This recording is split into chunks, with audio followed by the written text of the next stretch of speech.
Obrigada, doutor Fábio. Vamos prosseguir. Convidamos o promotor de justiça do Estado, doutor Eduardo Toches, para falar sobre Ministério Público Resolutivo, judicialização da saúde e a atuação por meio de colegiados. Doutor Eduardo é coordenador do Grupo de Trabalho Covid-19 da Procuradoria-Geral de Justiça, Comitê Temático da Saúde. Tem 25 minutos de palavra, com os 5 minutos restantes eu informo, tá bom? Boa palestra. Muito obrigado, Andréia. Muito bom dia a você, muito bom dia a todas e a todos presentes nesta reunião. Inicialmente, quero saudar na pessoa do Dr. Paulo Sérgio de Oliveira e Costa todos os diretores de escolas de governo aqui presentes, parabenizar pela organização do evento, que realmente é salutar esse diálogo interinstitucional. Também quero saudar a todos os servidores que dão o suporte necessário para a realização deste evento, em especial na pessoa da intérprete de Libras, que vejo aqui na frente de minha tela. Também não posso deixar de saudar as pessoas que dividem esse espaço de exposição comigo, doutora Daniela Tretel, da Defensoria Pública, doutor Fábio Santana, da Procuradoria do Município, que me antecederam, doutora Zila Roma e desembargadora doutora Luciana Bresciani, que me sucederão. Eu tentarei aqui compartilhar a tela com os senhores e quero dizer que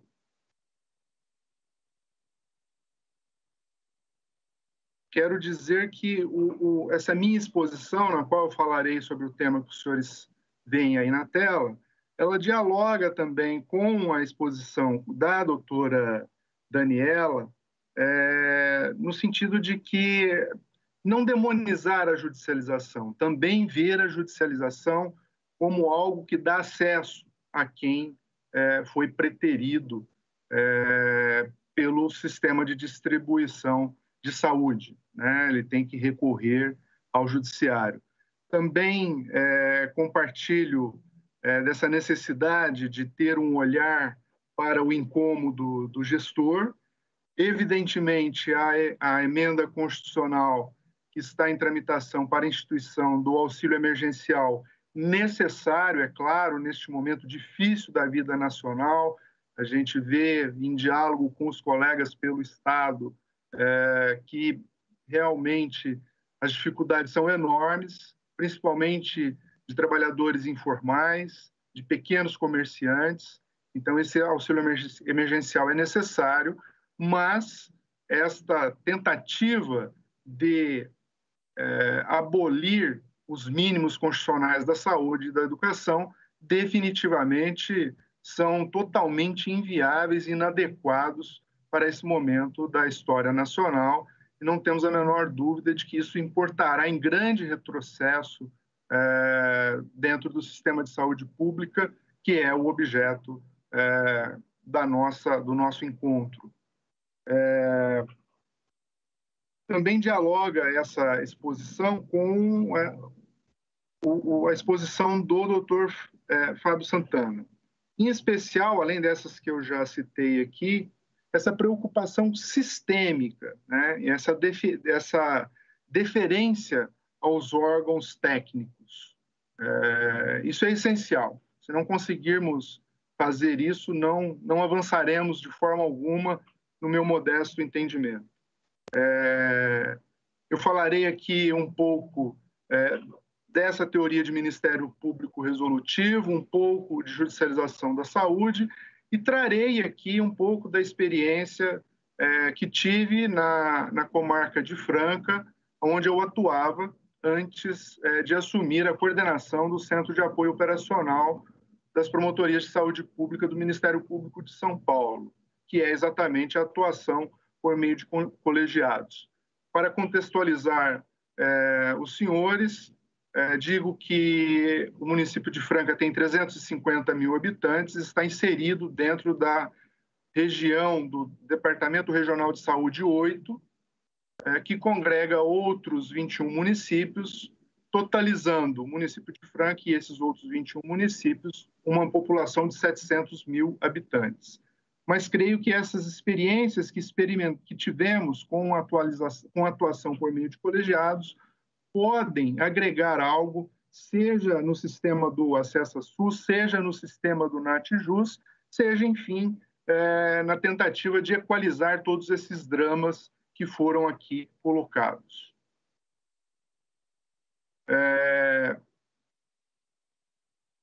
Estando em meio a atores do sistema de justiça, seria totalmente desnecessário, mas, nos tempos em que vivemos, nunca parece demais trazer à baila o artigo 3º da Constituição Federal, em especial essa parte final, que fala de reduzir desigualdades sociais e regionais, promovendo o bem de todos.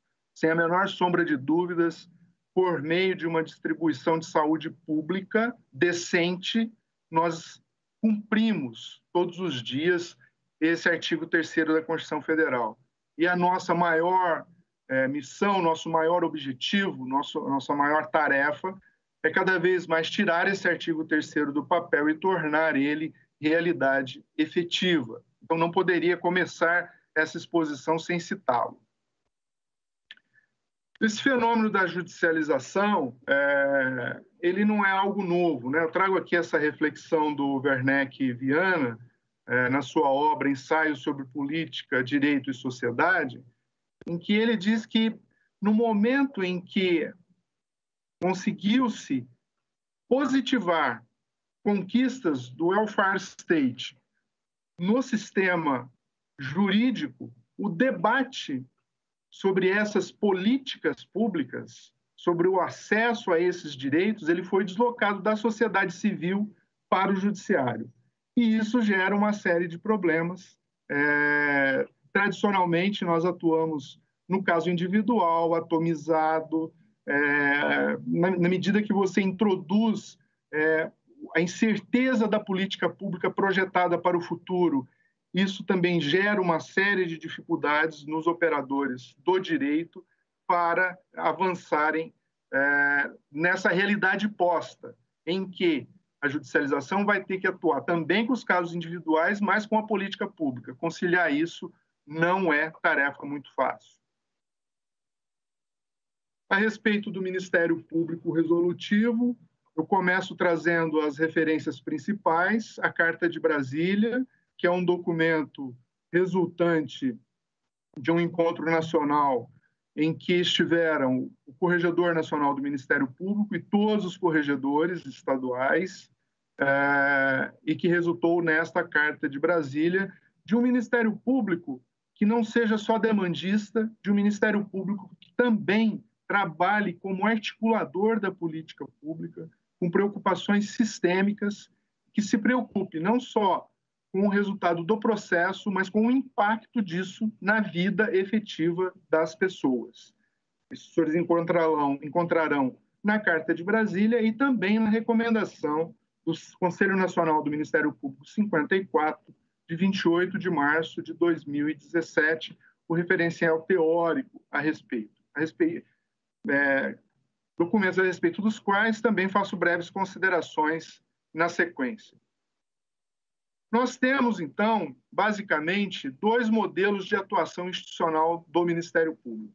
Um modelo demandista e outro modelo resolutivo. O modelo demandista mais associado ao período pré-88 e o modelo resolutivo, que nada mais é do que aquele Ministério Público esculpido na Carta Política em vigor. No modelo demandista, nós temos o protagonismo do processo judicial e no modelo resolutivo, o protagonismo maior é da autonomia funcional e solução direta das questões sociais. No modelo demandista, o inquérito civil é um mero instrumento de coleta de provas para o ajuizamento da ação civil pública. No modelo resolutivo, por meio do inquérito civil, a gente vai buscar também a resolução de casos, seja através do compromisso de ajustamento de conduta ou outras formas que atendam o interesse social. Não necessariamente levaremos o conflito para o Poder Judiciário. Não necessariamente o Judiciário será acionado. Claro que não se prescindirá disso, como última ratio, mas, inicialmente, passa-se pela negociação, pela autocomposição como forma de solução do conflito. No modelo demandista, a ação civil pública é a regra, no modelo resolutivo, ela é exceção. Quero acentuar aqui algo que me é muito caro, é uma reflexão a respeito de que nós, nos cursos de direitos, somos treinados para o conflito. Nós somos muito pouco ou de nenhuma forma treinados para a autocomposição. Isso faz toda uma diferença. Basta ver que, via de regra, a gente fala ganhei o processo ou perdi o processo. Quando, na medida em que a gente tem um processo, de certa forma, todos estão perdendo. Então, esse modelo resolutivo, ele foca nisso também, nessa necessidade de termos maior diálogo, maior atuação integrada entre os diversos atores do sistema de distribuição de justiça e do Sistema Único de Saúde, para que tenhamos algo mais racional ao final. Eu trago aqui algumas características, essas que estão sinalizadas com a seta para cima, a resolutividade, a proatividade, a autocomposição, como características do Ministério Público resolutivo, o demandismo, a reatividade e a judicialização como características do Ministério Público demandista. Faço isso para concluir que o Ministério Público não pode ficar reduzido à sua atuação exclusivamente processual e demandista, que é anacrônica, que é anterior à Carta de 88. A Carta de 88 não se harmoniza com este modelo demandista anacrônico. O Ministério Público deve assumir o seu papel de agente político, articulador e indutor de políticas públicas. E isso ele o fará por meio de atividades sociomediadoras, em busca da formação de consensos mínimos emancipadores que contribuam para implementar o modelo constitucional vigente. Avançando aqui para um dos tópicos do título desta apresentação, que é a atuação por meio de colegiados, eu trago aqui para compartilhar com os senhores, com os nossos ilustres internautas que nos assistem, 3 modelos de atuação por meio de colegiados. Eu falarei brevemente deles e avançarei para falar um pouco mais detalhadamente a respeito do último, que diz diretamente com a judicialização da saúde. O Comitê Gestor da Santa Casa de Misericórdia de Franca, ele teve origem por meio de um termo de ajustamento de conduta que, de forma sumária e bem simplificada, ele conseguiu compor reclamações dos gestores municipal e estadual de falta de transparência do prestador Santa Casa e reclamações do prestador Santa Casa por conta de financiamento deficiente desses gestores estadual e municipal. Pactuamos, por meio desse termo de ajustamento de conduta, que o Estado faria aportes adicionais para a prestação deste serviço, assim como o município, e que a Santa Casa abriria toda a sua gestão para este comitê gestor, que então passa a se reunir lá no longínquo ano de 2013, inicialmente todos os dias, posteriormente, semanalmente, para tratar dos mais diversos assuntos de saúde pública. Esse foro, essa arena de discussão, ela se revelou muito rica para discutir não só os problemas do município de Franca e dos demais que compõem a comarca de Franca, mas também para discutir toda a saúde regional, na medida em que o Departamento Regional de Saúde tem como referência, principalmente para a alta complexidade e um pouco menos para a média complexidade hospitalar, este equipamento de saúde. Então, esses atores que viviam em pé de guerra, eu poderia usar esse termo sem medo de errar, basta ver os procedimentos em andamento na promotoria, as respostas aos ofícios, que poucas vezes eram respondidos, os questionamentos realizados, e muitas vezes se partia para um caminho de derivação, um diálogo que não frutificava nunca, seja pela irracionalidade ou pela complexidade dos assuntos tratados na saúde, que muitas vezes não cabe dentro de um ofício explicativo. Então, revelou-se uma arena privilegiada de discussão e equacionamento de problemas, de fluxos de atendimento, fluxos de regulação, que, em última análise, importam também em redução da judicialização, na medida em que os fluxos administrativos são aperfeiçoados e não chegam à fase de judicialização. Um outro colegiado que trago aqui para a colação dos senhores também é o Grupo Condutor Municipal da Rede de Atenção Psicossocial, a RAPS. Trabalha prioritariamente com a saúde mental. Ele tem previsão no artigo 15, inciso 3 da Portaria 3.088, que posteriormente foi encampado por uma daquelas portarias de consolidação do Ministério da Saúde. Ele teve lugar por meio de um projeto de intervenção da promotoria, que é um dos pilares deste Ministério Público Resolutivo, de atuação não só a partir da reação do promotor, do agente político, a uma provocação por meio de representação, mas sim também atuação por meio de projetos de intervenção, cuja finalidade última é interferir na realidade social, é fomentar, é articular, junto aos diversos atores envolvidos na política pública, uma melhor prestação do serviço público para a população. Esse grupo condutor municipal, nós também congregamos lá toda a sorte de agentes administrativos e agentes políticos envolvidos com a política de saúde mental. Então, tínhamos lá representantes do SAMU, da Santa Casa, do Hospital Psiquiátrico, do Pronto-Socorro, representantes da educação, representantes de organizações não governamentais que prestavam serviços públicos, como, por exemplo, o abrigo provisório. Tínhamos representantes do consultório na rua, representantes do Centro Pop, enfim, todos esses atores que trabalhavam com a gestão da política pública de saúde mental, porque tínhamos várias iniciativas esparsas que nem sempre se comunicavam. E aí também revelou-se um foro, uma arena interessante, este colegiado de atuação, para parar arestas, para fazer encaminhamentos, para projetar equipamentos faltantes dentro da política pública de saúde mental.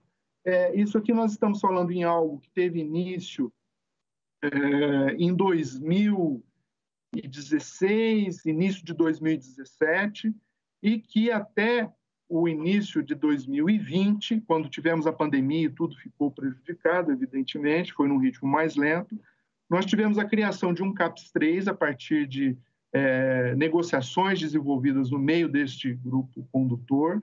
Tivemos a instalação de 5 serviços residenciais terapêuticos, tivemos a elevação de categoria do CAPS-AD para a categoria 3 com leitos de estabilização, além de aperfeiçoamento de fluxos diversos em que eram pactuados em todas as reuniões. Muitos conflitos também, porque essa é uma área espinhosa, nós temos muito PHDs, pouca disposição para autocomposição, muita disposição para o conflito. Nós sabemos hoje que as redes sociais potencializam isso com seus algoritmos, né? Recomendo aqui fortemente, para quem não assistiu, que o faça, o filme O Dilema das Redes. 15 dias atrás acabei de revê-lo. Ele traz reflexões importantíssimas para o momento em que vivemos, como essa lógica de funcionamento nos leva ao conflito, nos leva à cisão e dificulta o encaminhamento dos consensos mínimos emancipadores. Por fim, trago aqui para debatermos a experiência da Comissão Interdisciplinar para análise de ações judiciais, que foram... Doutor Eduardo, com licença, restam 5 minutos. Perfeito, perfeito. Obrigada. Imagina, eu que te agradeço, Andréia. Esse projeto da Comissão Interdisciplinar de Ações Judiciais, ele se deu por meio de ações articuladas verbalmente em reuniões que foram se consolidando, sob a liderança do Ministério Público, provocado por um grupo de gestores e agentes administrativos municipais, um negócio quase que numa brincadeira de uma dessas danadas dessas redes sociais, em que postou-se lá um artigo sobre uma mega fraude dessas que ocorrem por meio da judicialização da saúde. Começamos a dialogar, trouxemos a Defensoria Pública, que tem grandes representantes na comarca de Franca. Citaria aqui meu amigo Caio Granducci, que desde o princípio, entusiasta da ideia, cumpriu um papel importantíssimo, também citando o doutor Fernanda Simone, doutor Mário, doutor Luciano Masson, todos com uma proatividade muito grande, entenderam essa necessidade de também ter um olhar sistêmico e não só individualizado para o problema da judicialização da saúde. Também a participação dos agentes administrativos do Departamento Regional de Saúde. Formamos essa comissão de ações judiciais, que nada mais faz do que pareceres técnicos. É aquele diálogo, é aquela deferência que o doutor Fábio Santana reclamava na sua exposição para os órgãos técnicos que fazem o manejo da política pública de saúde. Como nós estamos bem em cima do horário, eu vou pular esse slide aqui e passar para o próximo. Nós tivemos 2 eixos de atuação, um plano piloto junto à Defensoria Pública, focado na redução da judicialização e no atendimento administrativo das demandas por saúde. Isso ocorreu no último trimestre de 2016. Como já mencionei, a Defensoria Pública entendeu o tamanho do problema e concordou em enviar previamente para a comissão interdisciplinar os casos que chegavam até ela, individuais, para que fossem objetos de um parecer técnico antes da judicialização. O que constatamos é que muitos desses casos, eles abrangiam aquela judicialização de medicamentos incorporados e de alto custo, das quais a doutora Daniela tão bem falou aqui, me antecedendo, e que poderiam ser encaminhados administrativamente. Então, há um fluxo em que a própria comissão faz esses encaminhamentos administrativos, e se a pessoa é atendida, ela não irá procurar a Defensoria Pública. Algo muito parecido com o que faz o programa Acessa SUS também. Com a diferença que, se não der certo, já procura a Defensoria e já se faz essa judicialização, e que também a Defensoria, com o olhar e a sensibilidade que tem, identificará também aqueles casos em que não será possível, ainda que de forma célere, cumprir esse ritual, esse fluxo de atendimento que passa inicialmente pela Comissão de Ações Judiciais. Num segundo momento, houve ampliação para atingir as ações propostas por advogados privados, com prévia articulação junto aos juízes envolvidos, para encaminhar os casos para parecer antes da decisão de tutela de urgência. O juiz é um profissional do direito. A formação técnica dele, ela não alcança esse conhecimento da gestão da saúde tão necessário para uma decisão de envergadura, que é uma tutela de urgência dentro de um processo judicial. Os objetivos gerais desse projeto eram reduzir a judicialização aos casos estritamente necessários. Tem a judicialização que dá acesso, mas tem a judicialização que apenas congestiona o judiciário. Esse projeto também teve o objetivo de induzir o uso racional dos limitados recursos orçamentários disponíveis, conferir maior racionalidade ao sistema, coibir ações criminosas de quadrilhas especializadas e agilizar o atendimento das demandas de saúde. Porque o que a gente observa, que por mais que a gente aperfeiçoe os fluxos do sistema de justiça, a gente não consegue acompanhar a necessidade da saúde das pessoas. Muitas vezes o resultado do processo é o perecimento, é a morte da pessoa, porque a gente não consegue dar a resposta no tempo adequado. Logo no primeiro ano de funcionamento, do ano de 2016 para 2017, tivemos uma redução de 1.132 casos para 679, uma redução de 40% na judicialização. Neste comparativo, foi a maior redução observada no Estado, segundo esse demonstrativo aqui fornecido pelo sistema S-CODES da Secretaria Estadual de Saúde. Aqui é o detalhamento desde o ano de 2013. Vejo que nós recuamos para uma judicialização em 2017 inferior àquela que nós tínhamos em 2013. Isso aqui é a pormenorização da apresentação anterior. Isso aqui é um levantamento feito pelos agentes administrativos da Secretaria Municipal de Saúde, em que mostra que das demandas encaminhadas pela Defensoria nos anos de 2017 e 2018 até outubro, esse recorte aqui ele vai até outubro, apenas 25% redundavam em judicialização. Então, isso também permitiu uma racionalização do trabalho da Defensoria e, claro, um racionamento da judicialização em si. O número de casos era muito menor e a gente quer aqui que, desta forma, o magistrado tem muito melhores condições de decidir, reduzindo o universo de ações postas para sua apreciação. Aqui são os detalhamentos por categorias de demandas que chegavam. Vamos pular, porque eu já estourei meu tempo. E aqui compartilho com os senhores avanços e conquistas. Tivemos a redução da judicialização, também a gente coíbe abusos e distorções, a opção primordial por medicamentos das listas oficiais, enfrentamentos de lobbies de grandes laboratórios multinacionais. Todos nós sabemos que isso existe, isso não é novidade para ninguém. Então, a gente trazendo esse olhar técnico para o momento anterior à apreciação da tutela de urgência, sem menor dúvida, a gente está fazendo esse enfrentamento. A coibição de práticas patrimonialistas dos convênios médicos que empurram para o SUS o atendimento de demandas mais dispendiosas. Aqui, para não me estender muito, eu fico no exemplo de medicamentos oncológicos. Nós temos disposição legal expressa e mesmo infralegal da ANS, determinando que é atribuição do convênio médico, e não raras vezes a gente vê essa judicialização bem direcionada para os entes públicos. Também tivemos a superação da perspectiva meramente demandista, sob a aparência de dar acesso às ações de saúde, subverte o sistema, prejudica a planificação estratégica orçamentária e cria ambiência favorável à ação predatória de alguns grandes laboratórios multinacionais de empresas de saúde.